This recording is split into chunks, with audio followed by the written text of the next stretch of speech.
Bienvenue, chers amis, sur notre plateau Face à Face, qui consiste à traiter un sujet sans prendre des détours, mais en disant ce qu'il faut dire et essayer de ne rien oublier.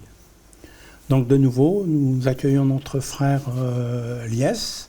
Bonjour Mustapha. Et nous allons essayer de traiter cette question qui, aujourd'hui, on parlera du pasteur, donc pasteur ou berger selon les régions. Et on voudrait savoir un petit peu la différence entre le pasteur, est-ce que c'est le chef d'orchestre des protestants ou des évangéliques ou que sais-je, mais c'est plutôt chez ces gens-là qu'on trouve ce titre. Et chez les catholiques, par exemple, on parle de curé, de moine ou d'officiant, quoi. Ils ont une espèce de stratégie aussi, l'évêque, l'archevêque, etc. Donc, chez les juifs, par exemple, c'est le rabbin en général. Mais en fait, tous ces titres ont une origine et ont été proposés à certaines époques, simplement pour se distinguer ou ne pas enlever un peu de confusion. Par exemple, dans la réforme protestante, on voit bien que tout de suite, un des initiateurs, comme par exemple Martin Luther, était lui-même prêtre, donc dans l'Église catholique, et simplement, à un certain moment, il s'est distingué en disant que certaines traditions n'avaient pas lieu d'être et que il fallait se distinguer et que celui qui avait la charge de l'office serait désormais appelé pasteur. Et je ne sais pas s'il y a d'autres titres encore qui ont été donnés à cette époque. Mais enfin, les choses évoluant, dans les milieux plutôt à tendance protestante, on dit le pasteur, c'est-à-dire le responsable principal. Et puis, il y a aussi les anciens, ça c'est les épiscopos à l'origine en grec, c'est-à-dire les anciens, ceux qui veillent aussi sur le troupeau. Donc, c'est un travail d'équipe, je pense, et je pense qu'il faut faire attention à ne pas trop mettre de galons sur les épaules d'un pasteur, parce que ça devient le chef d'orchestre qui mène la musique, mais on ne sait pas toujours où ça peut nous mener. Effectivement. Suivant la personne, bien entendu.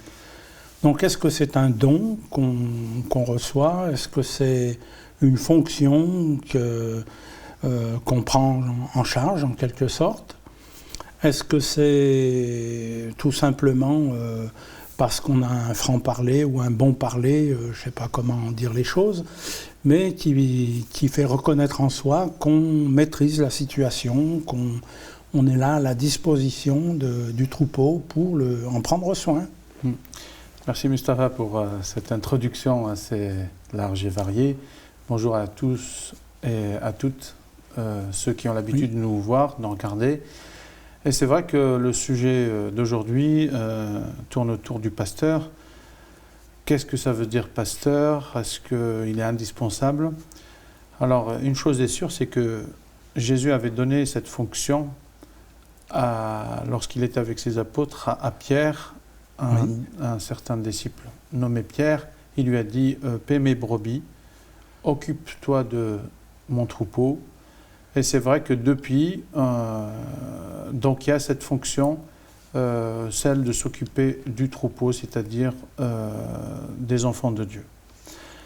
Deuxième chose, si on lit les épîtres de Paul, on va découvrir que c'est Dieu qui établit des ministères aussi dans l'Église pour le service de tous.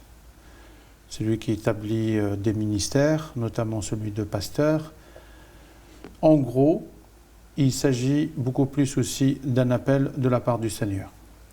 Troisième élément, c'est qu'on peut justement développer un don en soi qui est utile justement pour le service de l'Église, c'est-à-dire qu'on a en nous cet intérêt pour servir les autres, s'occuper des autres et surtout veiller sur les autres.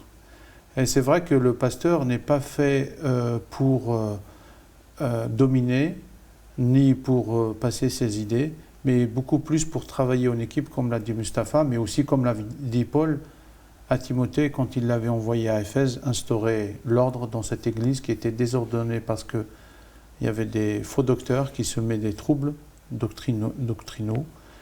Et Timothée est allé justement pour établir des anciens qui veilleront sur la doctrine, mais aussi le pasteur qui prendra certaines fonctions.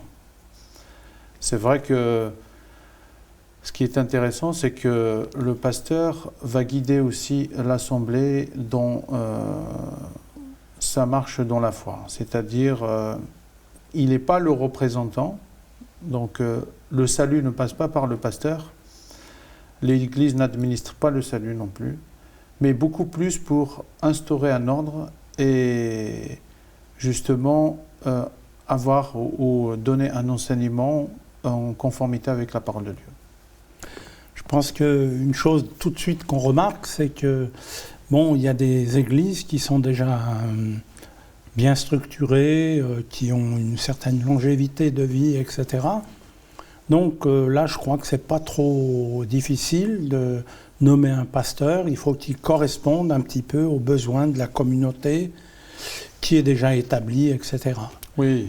Mais dans le sens où c'est un travail un peu pionnier, c'est-à-dire qu'une région, par exemple, où il y a très peu de chrétiens, et puis bon, ça commence à se faire, et à un moment donné, certainement, qu'on doit chercher qui est apte à bien gérer les choses qui se font dans ce groupe, quoi. Ouais, et c'est effectivement, comme je disais, que par rapport à la question du don et que Dieu suscite aussi dans la personne, c'est vrai qu'il y en a certains qui peut-être n'ont pas ce don, mais qui s'imposent. Et je ne pense pas que c'est l'objectif justement du Seigneur de voir des gens s'imposer dans son plan. Mais si vraiment un pasteur est désigné, c'est vraiment, il faut qu'il réponde à des besoins. Lui-même qui se rende compte qu'il est utile dans le poste qu'il occupe, mais que l'Assemblée puisse se rendre compte des bienfaits qu'elle reçoit de sa part. Parce que l'objectif, c'est que l'Assemblée soit nourrie par justement ces projets portés par ce pasteur en commun avec les anciens de l'Église. Et c'est vrai que parfois dans notre territoire, nord-africain, l'Église est jeune et on a rarement vu aussi une transmission des rôles entre l'ancien pasteur qui part à la retraite et le nouveau pasteur qui vient de l'Église. Et c'est vrai que c'est ce qu'on souhaite. On souhaite qu'il y ait vraiment un renouvellement, qu'il y ait vraiment une nouvelle dynamique et que ça ne soit pas un poste éternel du début jusqu'à la fin. Voilà, justement ce point, il est assez intéressant parce que certains disent, mais est-ce qu'un pasteur doit être jusqu'à sa mort responsable de la communauté ? Moi je pense que c'est très simple à constater. À partir du moment où des pasteurs sont limités par leur âge, et par exemple personnellement je le ressens ça, après un certain temps, on n'a plus le même appétit à gérer les choses, etc. et tout, et on perd de l'efficacité en quelque sorte. Oui, effectivement. Après, il y a des églises qui vivent sans pasteur.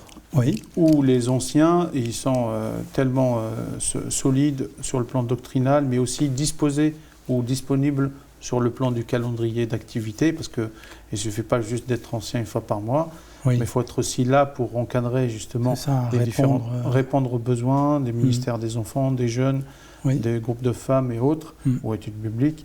Mais c'est vrai que ce n'est pas indispensable. Si une assemblée arrive à maintenir ce cap-là, elle peut garder le cap aussi longtemps que possible, dans la mesure où ça répond à leurs besoins. Et il faut juste dire aussi qu'au final, que le pasteur n'est pas au-dessus des autres. Il n'est uniquement qu'un frère au même titre que les autres. Je dirais même mieux, nous sommes des pécheurs, sauvés par grâce comme la majorité, et on est tenu vraiment d'honorer vraiment notre tâche en étant autant que possible à la hauteur. C'est ça. Et c'est vrai que le bon berger que nous avons tous, qui est toujours avec nous. Oui. C'est le Seigneur Jésus lui-même, comme il le rappelle très bien dans Jean chapitre 10, Oui. qu'il est le bon berger, c'est celui qui donne sa vie pour ses brebis. Et c'est vrai que c'est ce qu'avait suggéré ou même annoncé le Seigneur par rapport aux bergers d'Israël, en l'occurrence ces prêtres à qui la fonction était donnée de conduire le peuple, mais qui ont failli.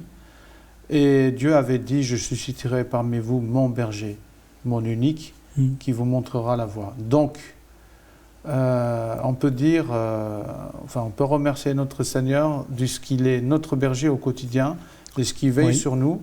Et c'est vrai que même parfois, peut-être nous ressentons une déception de la part de certains bergers qui peut-être nous ont oubliés. Comme on l'a dit, il faut se rappeler qu'ils sont frères, ils sont pécheurs, etc. Oui. Donc on peut compter sur le Seigneur, mais aussi voir de notre côté qu'est-ce qu'on peut apporter aux côtés de ce berger pour que l'Assemblée s'enrichisse. Les qualités essentielles aussi d'un berger, je pense notamment à savoir reconnaître ses torts, savoir reconnaître ses limites, savoir donner de son temps et de sa compétence dans tous les domaines pour aider à faire évoluer le troupeau, quoi. Oui, effectivement, parce que ce troupeau appartient au Seigneur. Bien entendu. Et le Seigneur lui a donné cette tâche. Et le Seigneur lui donnera aussi les moyens de mener à bien ce rôle. Et c'est vrai que ça peut lui arriver de chavirer. Et de l'autre côté, il a besoin aussi du soutien de l'Assemblée, de prier. Oui. Donc de prier pour lui. Et parfois même sans doute le rappeler à l'ordre s'il le faut. Nécessaire, oui. Comme je l'ai dit, il n'est pas supérieur, donc il n'a pas plus de droits que nous tous. Il ne peut pas, donc, dans le sens, se permettre des choses. C'est-à-dire, si vous voyez votre pasteur sur une mauvaise voie, reprenez-le. Tout à fait, oui. Comme dit le verset, si tu vois ton frère tomber dans le péché, reprends-le, gagne-le pour la faveur de Dieu. Donc, et l'idée dans tout ça, pour en revenir au sujet principal, c'est de prendre soin des brebis. Le pasteur a un rôle de s'occuper des enfants du Seigneur. Moi, je dirais même les pasteurs, les bergers humains, doivent refléter un petit peu les qualités du berger par excellence, c'est-à-dire Jésus. Lui est le véritable berger. Il est dit qu'il nous connaît par notre nom et on connaît sa voix. Donc à partir du moment où on entend des choses bizarres ou autres, tout de suite on reconnaîtra que ce n'est pas la voix de notre berger. Oui. Et le berger par excellence, on finit par le connaître d'une manière intime à travers la lecture de la parole de Dieu. Jésus a partagé d'innombrables idées, d'innombrables concepts, d'innombrables conseils. Et je pense que si on veut ressembler à notre berger céleste, là je pense que les gens sans problème nous reconnaîtront comme berger. Savoir reprendre aussi, ça c'est une qualité qui fait défaut aujourd'hui. On laisse souvent aller les choses en se disant les choses vont aller mieux le lendemain. Mais je pense que l'autorité que Dieu nous confère consiste justement à dire les choses et à reprendre dans le troupeau tous les éléments qui sont soit perturbateurs, soit peut-être ignorants ou que sais-je. Et dès qu'on voit quelqu'un qui commence à se proclamer numéro 1, ceci, cela, ça commence à... Là, je pense qu'il faut faire attention. Et je pense qu'il faut toujours rester dans la dépendance du berger suprême qui vraiment veille sur nous. Effectivement, c'est de belles paroles que nous espérons être encourageantes pour ceux et celles qui nous suivent. Oui. Et surtout qu'ils puissent aussi revenir sur ce sujet, notamment dans leurs assemblées, à travers des études bibliques, pourquoi pas, pour mieux comprendre encore le sens du rôle du pasteur. Merci. Donc sur ces bonnes paroles, moi je dirais, approchez-vous du berger de votre communauté. Si vous êtes un électron libre, c'est-à-dire isolé soit par des questions géographiques et autres, soit parce que vous ne trouvez pas une église dans laquelle vous prospérez, dans laquelle vous évoluez dans la foi et que vous êtes bien nourri au niveau de la parole de Dieu, que vous pouvez poser les questions, n'importe quelle question, pour vraiment comprendre les choses. Et moi, je me souviens déjà tout jeune, j'avais un professeur de français qui disait « Si vous voulez apprendre, il faut d'abord comprendre.